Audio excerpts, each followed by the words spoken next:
दोस्तों आप इतना तो जानते ही होंगे कि ऑर्नामेंटल जो फिश का जो मार्केट है, जो रंगीन मछलियों की बात कर रहा हूँ, तो ये तगड़ा मार्केट है। ख़ास करके जो बड़े जो शहर हैं या जो कस्बे हैं आजकल के, इसमें भी काफ़ी ग्रो कर रहा है।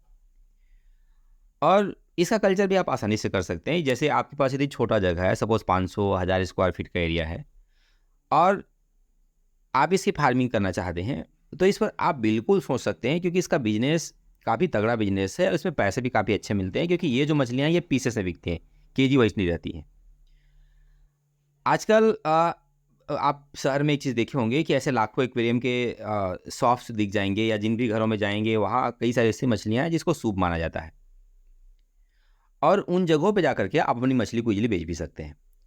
तो आज के वीडियो में हम बात करने वाले हैं कि आखिर ऑर्नामेंटल का जो फार्मिंग है, रंगीन मछलियों की जो खेती है, वो आप कैसे शुरू कर सकते हैं, और सरकार इसमें जो 25 लाख वाली जो सब्सिडी की स्कीम लाई है, उसे आप कैसे पा सकते हैं। आज हम लोग इसी पे बात करने वाले हैं। तो दोस्तों, स्वागत है आप सभी का हमारे YouTube channel Koitur fish farming India पे, जहां हम आज रंगीन मछली या ऑर्नामेंटल फिशेस के बारे में ज़रूरी जो बातें करने वाले हैं। चैनल पर नया है तो चैनल को सब्सक्राइब कर लीजिएगा, और यदि इस पर थोड़ी सी गहरी जानकारी आप रखते हैं तो हमें कमेंट बॉक्स में लिख भेजिएगा, और बाकी तो वीडियो में हम आपको डिटेल बताने ही वाले हैं। तो अलग अलग टॉपिक पे अलग अलग चर्चा चलते रहता है। आज इस पर डिटेल बात हम लोग करने वाले हैं। तो देखिए दोस्तों, ऑर्नामेंटल फिश का जो बिजनेस है वो कई प्रकार का हो सकता है। देखिए, सबसे पहले तो मैं बात करूं कि मोस्टली लोग इसका हाई क्वालिटी का जो ब्रूडर है, ऑर्नामेंटल फिश ब्रूडर है, वो सेल आउट करते हैं। और नहीं तो कई सारे लोग क्या करते हैं कि इनका जो ऑर्नामेंटल फिशेस है इनका ब्रीडिंग का सेटअप लगाते हैं, हेचिस लगाते हैं, और उसमें जो बच्चे पैदा होते हैं उनको ले जाकर के शॉप्स में बेचते हैं। इसके अलावा सपोज आपके पास आपका खुद का ऑर्नामेंटल फिश का शॉप हो, तो आप वहाँ भी अपना माल बेच सकते हैं, और इसमें प्रॉफिट बहुत ज़्यादा है यदि आप खुद दुकान लगा के बेच पाएँ। बस शहरों में आपके पास जगह होना चाहिए।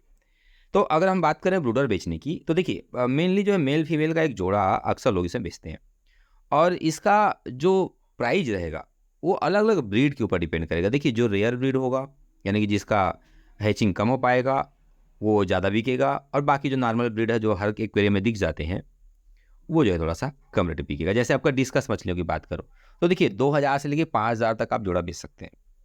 और जैसे आपका कॉमन गोल्ड फिश की बात करूं, तो देखिए इसका भाव थोड़ा सा कम मिलता है मार्केट में, क्योंकि ये कॉमन हो गया है। जैसे जापानीज कोई हो गया, इसका ये पूरा का पूरा एक सेट बिकता है। तो यदि गोल्ड फिश वगैरह का 200-300 रुपये पेयर में भी आप इसको बेच सकते हैं। पर देखिए, इसको यदि आप प्रिपेयर करने की बात करें, इसकी फार्मिंग करने की बात करें, तो 50% का मार्जिन है। नॉर्मल मछलियों की बात करूँ तो उसमें 15 से 20% का मार्जिन है। रोहू, कतला, पंगेसस करते हो, तिलापिया करते हो तो।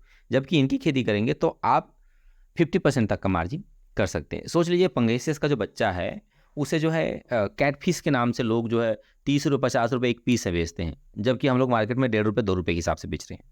तो इतने का अंतर है यदि आप एक्वेरियम शॉप में इसको बेचते हैं। अब सवाल आता है कि आपको इसके लिए क्या क्या करना पड़ेगा।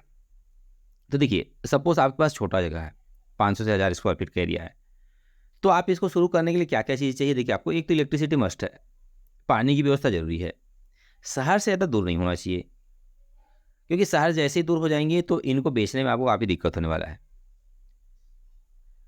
अब थोड़ा सेटअप को समझ लीजिए कि सेटअप में देखिए, या तो आप चाहो तो सीमेंट की स्क्वायर छोटे छोटे टैंक बना सकते हो, 1 मीटर बाई 1 मीटर के।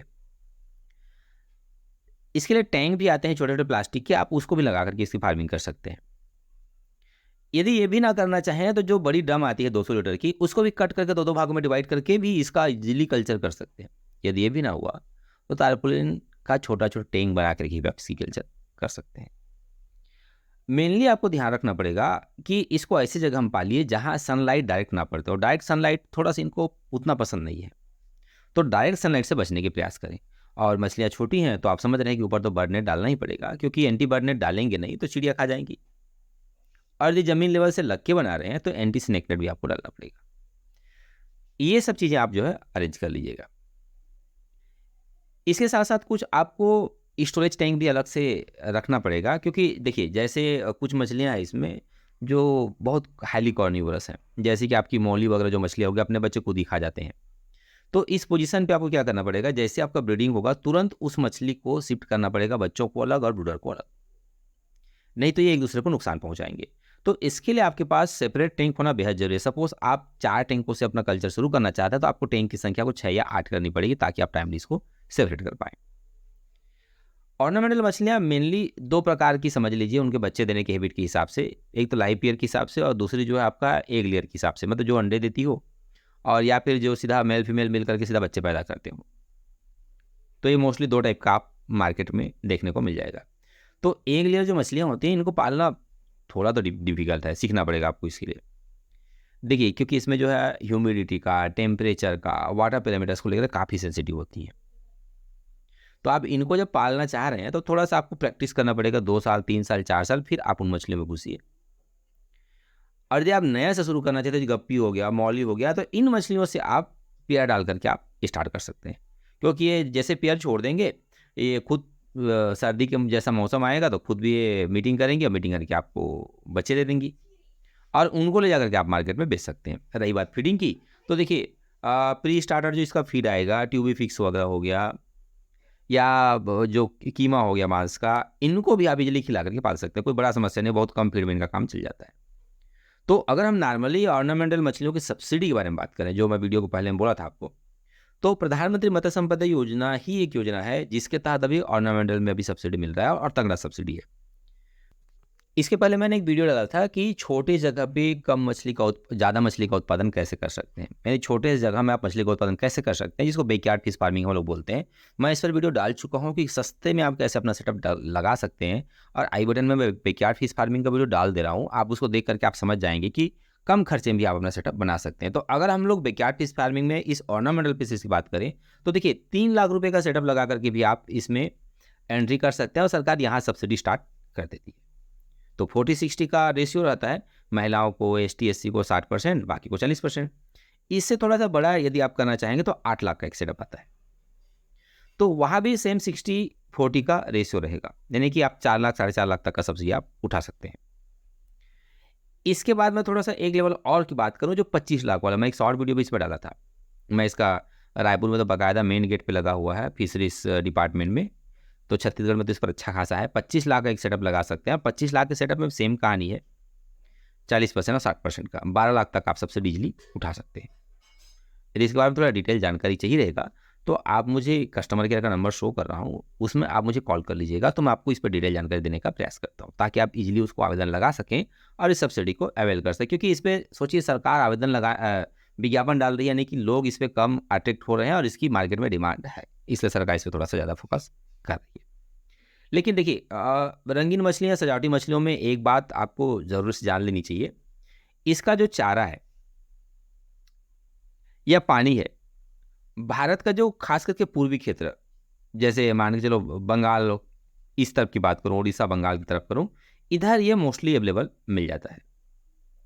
इसलिए हर कोई जब इसका काम शुरू करेगा तो डिमांड पर मैं बात करूँ तो हर जगह इसकी खेती करने से पहले आप थोड़ा सोचिए कि आप इसको बेच पाएंगे या नहीं बेच पाएंगे। क्योंकि बिना मार्केट को रिसर्च किए यदि आप तैयार माल कर भी लेंगे तो बेचने में आपको दिक्कत हो सकता है। इसलिए पहले मार्केट को समझ लीजिए और समझ करके इसको आप तैयार कीजिए। यदि आप मुंबई जैसे शहरों से हैं तो वहाँ मार्केट अच्छा मिलेगा, दिल्ली शहरों में अच्छा मिलेगा, कोलकाता तरफ अच्छा मिलेगा। तो ऐसे आप चीज़ों को सोच करके प्लान करके इसमें आगे बढ़िए। उम्मीद करता हूँ वीडियो आपके काम की हो, और वीडियो यदि काम की है तो एक लाइक और सब्सक्राइब का बटन दबा दीजिएगा। तो अब से जो छोटी मछलियाँ अक्सर आपने देखा होगा कि पाउच में पैक होकर दी जाती हैं, लेकिन हम लोगों ने बड़ी खाने वाली मछलियों को भी पाउच में पैक कर दिया है। तो रोहू, कतला, मृगल के 1 किलो से 5 किलो तक के पेज आपको पैकिंग साइज में मिल जाएगा, और ये पैक 24 घंटा के लिए सर्वाइवल मछली इसमें करती हैं। तो बहुत जेन्युइन रेट है। हम लोग इसके लिए डीलर्स, डिस्ट्रीब्यूटर ढूंढ रहे हैं अलग अलग शहरों में। यदि आप भी लाइव फिश का धंधा करना चाहते हैं तो हमारे पास वो पाउच अवेलेबल है। आप चाहे तो हमसे संपर्क कर सकते हैं, नंबर फ्लैश हो रहा है, आप इस नंबर से कांटेक्ट कीजिए, हम आप तक लाइव फिश पहुंचाएंगे और आप उस शहर के लिए आप डीलर बन सकते हैं। हमें बिल्कुल आप इस नंबर पे संपर्क कर सकते हैं। बहुत ही ज़बरदस्त बिजनेस होने वाला है, क्योंकि भारत में पहली बार है कि लाइव फिशेस आपको मार्केट में देखने को मिलेंगे।